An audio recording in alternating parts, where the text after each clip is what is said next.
నమస్కారం న్యూస్ 9 టీవీకి స్వాగతం. దళిత బంధు చుట్టూ ముసురుకుంటున్న రాజకీయం. హస్తం ప్రభుత్వానికి దళిత బంధు సాధన సమితి అల్టిమేటం. అందరికీ జైవి.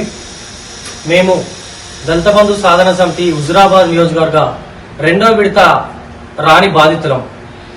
గత స్థానిక సంస్థల ఎన్నికల సమయంలో కోడ్ అమల్లో ఉన్న కారణంగా రెండో విడత నిధుల గ్రౌండింగ్ ప్రక్రియ తాత్కాలికంగా నిలిపివేయడం జరిగింది.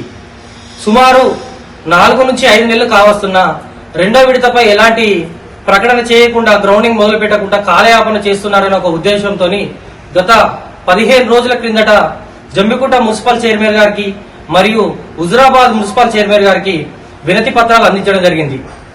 ఇదే క్రమంలో జమ్మికుంట మున్సిపల్ చైర్మన్ గారు మరి సంబంధిత శాఖ మంత్రి అయిన అడ్డూరు లక్ష్మణ్ కుమార్ గారికి దళిత బంధుపై మరి ఫోన్ చేసి వివరణ కోరడం జరిగింది.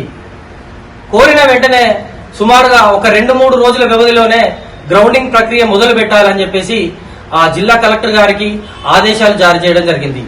ఈ క్రమంలో మరి గ్రౌండింగ్ ప్రక్రియ మొదలు పెట్టడం పక్కకు పెడితే ఇక్కడి నుంచి ఈడీ ఆఫీస్ కు వెళ్లిన ఫైళ్లన్నీ కూడా మళ్ళీ ఏ ఎంపీడీఓ ఆఫీస్ పరిధికి సంబంధించి ఆ ఎంపీడీఓ ఆఫీస్ కు, మున్సిపల్ పరిధికి సంబంధించి మున్సిపల్ కార్యాలయానికి మరి ఈడీ ఆఫీస్ చేరుకున్న ఫైళ్లన్నీ కూడా రిటర్న్ రావడం జరిగింది.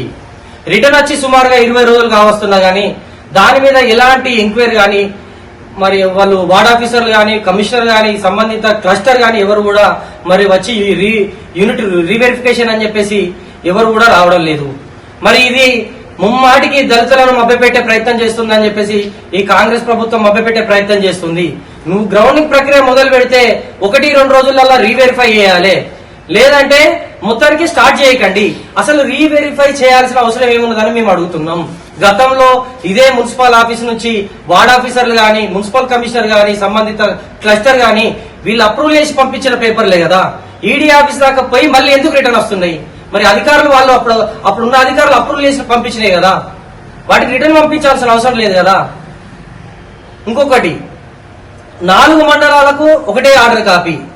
ఖచ్చితంగా 4 మండలాల్లో యథావిధి టైంలో రెండో విడత నిధుల ప్రక్రియ గ్రౌండింగ్ మొదలు పెట్టాలి. ఇల్లంతకుంటలేమో స్టార్ట్ చేస్తారు, వీణవంకలు స్టార్ట్ చేస్తారు, జమ్మికుంటలో హుజురాబాద్లేమో స్టార్ట్ చేయరు.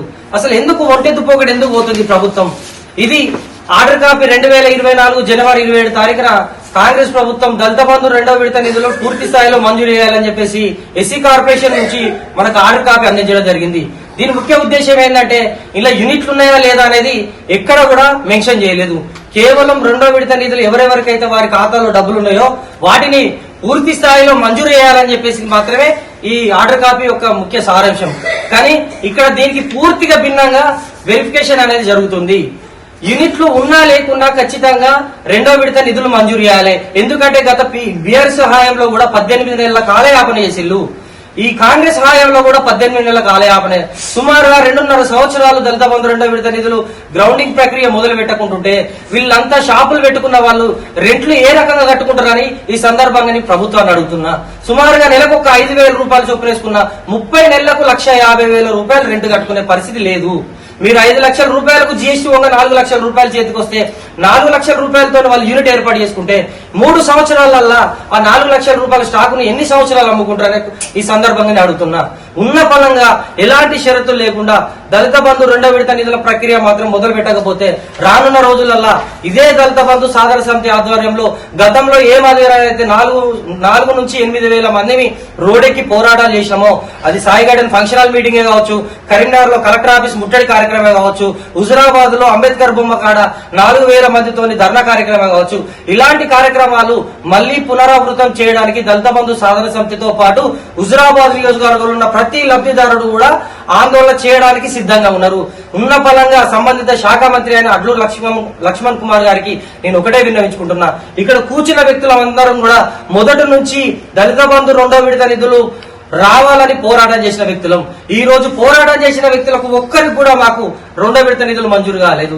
కేవలం రాజకీయం మూసుకున్న కొంతమంది వ్యక్తులు అరే ఇల్లంతకుంట మండలమే కావచ్చు, హుజురాబాదే కావచ్చు, జమ్మికుంటనే కావచ్చు, వీరవంకనే కావచ్చు, ఇక్కడ కొంతమంది మూసుకున్న వ్యక్తులకు మాత్రమే అధికారులు పనిచేసి పెడుతున్నారు. మొదటి నుంచి మేము పోరాటం చేసి కేసులు మీదేసుకుని ధర్నాలు, రాస్తారోకలు ఈ రోజు వరకు కూడా హుజురాబాద్ నియోజకవర్గానికి ఒక మంత్రి వస్తున్నాడన్నా, ఒక సీఎం వస్తున్నాడన్నా తెల్లారి 4 గంటలకు మమ్మల్ని ప్రివెంటివ్ అరెస్ట్ చేసి పోలీస్ స్టేషన్ లో కూర్చుని పెడతారు. కరీంనగర్ లో ఒక కేసుకు ఈ రోజు వరకు కూడా మేము కోర్టు చుట్టూ తిరుగుతున్నాం. నిజాయితీగా జాతి కోసం పోరాటం చేసిన మాకు నిధులు మంజూరు చేయకుండా కేవలం అధికారులను మభ్యపెట్టి 5వ 10వ ఇచ్చి పని చేయించుకుంటున్న కొంతమంది వ్యక్తులకు మాత్రం ఖచ్చితంగా వాళ్ళకు పని జరుగుతుంది. వాళ్లకు సంబంధించిన మా లబ్ధిదారులకు మాత్రమే నిధులు మంజూరు అవుతున్నాయి. మరి మేము ఏ పాపం చేసినాం? 1060 మందికి ఈ రోజు వరకు 1060 మందికి 2వ విడత నిధులు మంజూరు చేసిళ్ళు. మరి 1060 మందితో పాటు మేము కూడా వాళ్ళకి అన్నం పెడతాం, మాకు సున్నం పెడతావా? మరి మేము బాధితులం కాదా? మా ఖాతాలో డబ్బులు లేవా? ఇచ్చినప్పుడు అందరికీ పూర్తి స్థాయిలో మంజూరు చేయాలి. కొంతమందికి మంజూరు చేసి ఈ రోజు మాకు మంజూరు చేయకపోతే మరి ఏంది మీ ఉద్దేశం? ఏంది? ముమ్మాటికి మీరు దళితులను మభ్యపెట్టే ప్రయత్నం చేస్తున్నారా? ఖచ్చితంగా ఈ విషయంపై సంబంధిత శాఖ మంత్రి అడ్లూరు లక్ష్మణ్ కుమారే కావచ్చు, హుజరాబాద్ నియోజకవర్గ ఇన్ఛార్జ్ అయిన ఉడిదెల ప్రణవ్ బాబు కావచ్చు, ఖచ్చితంగా దీని మీద మీరు చొరవ తీసుకొని ప్రభుత్వం దృష్టికి తీసుకెళ్లి మొదటి వరుసలో దళిత బంధు కోసం అయితే 22 నెలలు నిరంతర పోరాటాలు చేసి రోడ్డెక్కి మేము దెబ్బలు తిని పోలీస్ స్టేషన్ల చుట్టూ కోర్టుల చుట్టూ తిరుగుతున్నామో మాకు మొదటి వరుసల నిధులు మంజూరు చేసిన తర్వాతనే మిగతా వాళ్లకు మంజూరు చేయాలని చెప్పేసి ఖచ్చితంగా ఈ సందర్భంగా మీ అందరికి విన్నవించుకుంటున్నా. లేని పక్షంలో గతంలో ఏ మాదిరిగా అయితే మేము రోడ్డుకి పోరాటాలు చేసినామో మళ్ళీ అవి పునరావృతం చేయడానికి మేమందరం కూడా సిద్ధంగా ఉన్నాం. హుజరాబాద్ నియోజకవర్గంలో 4000 కుటుంబాలు సిద్ధంగా ఉన్నాయి. 4000 కుటుంబాలతో పాటు కుటుంబం నుంచి 2 వచ్చినా గానీ 8000 మందిని పట్టుకొని రోడ్డెక్కి కలెక్టర్ ఆఫీస్ ముట్టడే కావచ్చు, అసెంబ్లీ ముట్టడే కావచ్చు, సెక్రటరీ ముట్టడే కావచ్చు, మంత్రుల ఇళ్ల ముట్టడే కావచ్చు, అన్ని కార్యక్రమాలకు కార్యాచరణ రూపొందించబోతున్నాం. ఉన్న పరంగా ఎలాంటి షరతులు లేకుండా వెంటనే దళిత బంధు గ్రౌండింగ్ ప్రక్రియ నిధులు మంజూరు ప్రక్రియ మొదలు పెట్టాలి. లేని పక్షంలో రాష్ట్ర వ్యాప్తంగా ఆందోళన కార్యక్రమాలు చేపట్టడానికి దళితులంతా సిద్ధంగా ఉన్నామని ఈ సందర్భంగా హెచ్చరిస్తున్నా. జై భీమ్. అందరికీ నమస్కారం.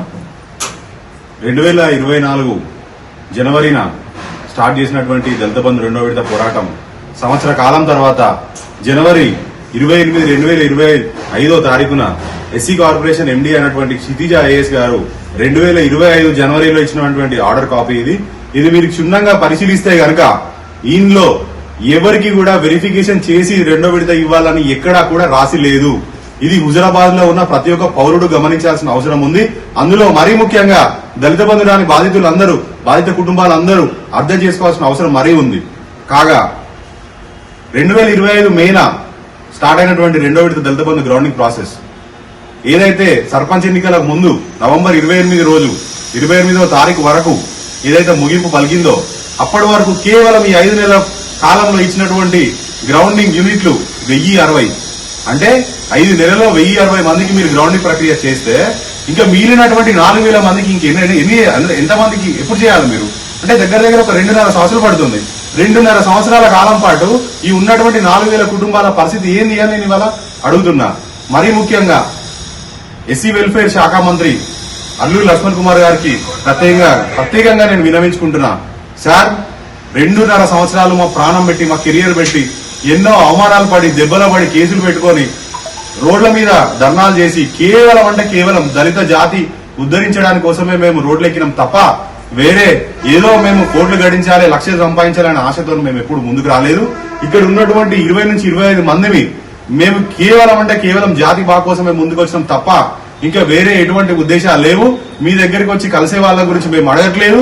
సమస్యలు ఏదున్నా కూడా ఎటువంటి ఆంక్షలు పెట్టద్దు అన్నా కూడా మా మాట పట్టించుకొని రోజులు ఇవి. అయినా పర్లేదు, వ్యవస్థలో జరుగుతున్నటువంటి ఈ వైఫల్యాలను నేను ఎదురు చూపద్దని మమ్మల్ని అంటున్నారు.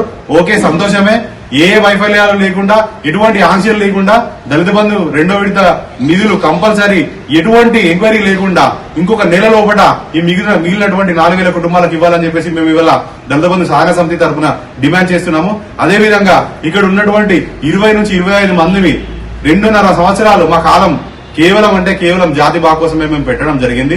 కావున దయచేసి మీకు రిక్వెస్ట్ చేసేది ఏంటంటే ఈ 20 నుంచి 25 మంది వచ్చి మిమ్మల్ని ప్రత్యక్షంగా కలుస్తాము. మేము చేసినటువంటి పోరాటానికి సంబంధించినటువంటి ప్రతి ఒక్క ఆధారాలతో సహా మేము ముందుంటాము. మీరు అవన్నీ పరిశీలించి మాకు మొదటి వరుసలో మాకు షాపులున్నాయి. మేము ఇప్పుడు కూడా బ్రహ్మాండంగా మా బిజినెస్ మేము నడుపుకుంటున్నాము. మీరు ఏ ఆఫీసర్ పంపినా మేము వెరిఫికేషన్ కు మేము సిద్ధమే. ఈ వెరిఫై చేసి ముందు వరుసలో ఉన్నటువంటి లిస్ట్ లో ఈ 20 నుంచి 25 మందికి మీరు వెంటనే నిధులు మంజూరు చేయాలని చెప్పేసి ఈ సందర్భంగా మిమ్మల్ని కోరుకుంటున్నాను. జై భీమ్. జమ్మికుంట వేదికగా దళిత హక్కుల పోరాటం మరోసారి ఉగ్ర రూపం దాల్చింది. మాకు ఆంక్షలు లేని దళిత బంధు కావాలి, 3 అంచెల ఎంక్వైరీల పేరుతో దళితులను అయోమయంలో పడేస్తారా అంటూ సాధన సమితి నాయకులు కాంగ్రెస్ ప్రభుత్వంపై నిప్పులు చెరిగారు. అసలు ఏం జరిగింది? జమ్మికుంటలో ఈ రోజు జమ్మికుంట పట్టణంలో దళిత బంధు సాధన సమితి ఆధ్వర్యంలో ఒక భారీ మీడియా సమావేశం ఏర్పాటైంది. దళిత బంధు 2వ విడత మంజూరు చేయాలంటూ లబ్ధిదారులు రోడ్డెక్కారు. మీడియా సమావేశం ముగిసిన వెంటనే సాధన సమితి నాయకులు నేరుగా మున్సిపల్ చైర్మన్ ములుగు ప్రశాంత్ కుమార్ ను ముట్టడించారు. వినతి పత్రం అందజేస్తూ నిలదీశారు. దళిత బంధు సాధన సమితి ఇచ్చిన షాక్కు మున్సిపల్ చైర్మన్ ములుగు ప్రశాంత్ కుమార్ తక్షణమే స్పందించక తప్పలేదు.